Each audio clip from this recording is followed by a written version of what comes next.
రోజా గారు మాట్లాడే ముందు కొన్ని విషయాలు మీకు చెప్పాలి. రోజా గారు వైఎస్ఆర్ కాంగ్రెస్ పార్టీలో ఫైర్ బ్రాండ్ అని అందరికీ తెలుసు.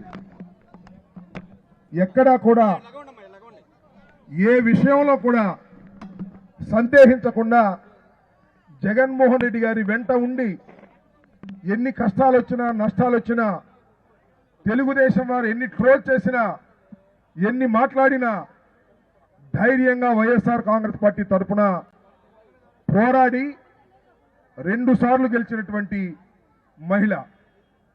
కేవలం 67 సీట్లు గెలిస్తే, నేను సత్తెనపల్లిలో ఓడిపోయినప్పుడు, ఇక్కడ మన గుంటూరులో ఓడిపోయినప్పుడు ఆ 67 మందిలో గెలిచి శాసనసభ్యురాలుగా శాసనసభలో ప్రవేశించినటువంటి మహిళ.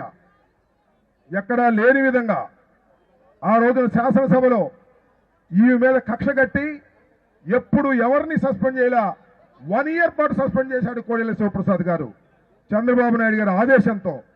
ఆయన వెనుకాడకోకుండా జగన్మోహన్ రెడ్డి గారి వెంట ఉండి మళ్ళా ఎన్నికల్లో నిలబడి గెలిచారు.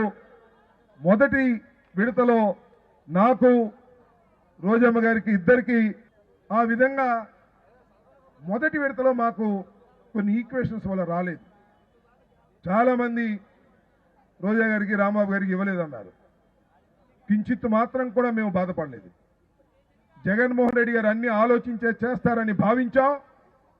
రెండో విడతలో మా ఇద్దరికి మళ్ళా మంత్రివర్గంలో స్థానం కల్పించారు. ఎప్పటికీ పార్టీకి విధేయతగా పనిచేసేటటువంటి వ్యక్తులం నేను, రోజా గారు. ఇంకా కలవాళ్ళు కాదని అర్థం కాదు. ఎందుకంటే మా ఇద్దరికి ఫైర్ బ్రాండ్ అని పేరు పెట్టి తెలుగుదేశం వాళ్ళు వెంట పడుతూ ఉంటారు.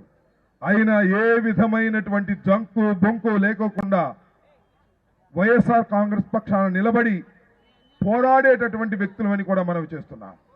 ఆమె మీద కూడా కుట్ర చేసి కేసులు పెట్టాలనేటువంటి ప్రయత్నం చేస్తున్నారు. నా మీద కూడా కేసులు పెట్టాలని ప్రయత్నం చేస్తున్నారు. అయినా ఏ కేసుకి భయపడుకోకుండా జగన్మోహన్ రెడ్డి గారిని మళ్ళా ఈ రాష్ట్రంలో ముఖ్యమంత్రిగా చేసేంత వరకు విశ్రమించమని కూడా ఈ సందర్భంగానే మనవి చేస్తున్నాం. ఎన్ని కష్టాలకైనా నష్టాలకైనా మేము తెగించి పనిచేస్తామని కూడా ఈ సందర్భంగా నేను చెప్తూ, ఈరోజు ఈ ముగ్గులు పోటీ కార్యక్రమానికి ఆమెను రమ్మని ఫోన్లో ఆహ్వానిస్తే పనులన్నీ వదులుకొని, సంక్రాంతి సందర్భంగా ఆమెకి చాలా పనులు ఉంటాయి, షూటింగ్స్ ఉంటాయి, షోస్ ఉంటాయి, అన్నీ వదులుకొని ఇవాళ హైదరాబాద్ నుంచి ప్రత్యేకంగా వచ్చారు. మళ్ళీ రేపు పొద్దున్నే కదిరి వెళ్ళాలి. వారికి నా తరపున, మీ అందరి తరపున, గుంటూరు నియోజకవర్గం తరపున వారికి హృదయపూర్వకమైన ధన్యవాదాలు ఈ సందర్భంగా తెలియపరుస్తూ ఉన్నాను. మరి చెప్పిన తడువునే వచ్చేసి ఈ రకంగా మన అందరినీ ఆనందపరిచినటువంటి రోజమ్మ గారిని మిమ్మల్ని ఉద్దేశించి ఉపన్యసించవలసిందిగా కోరుతున్నాను.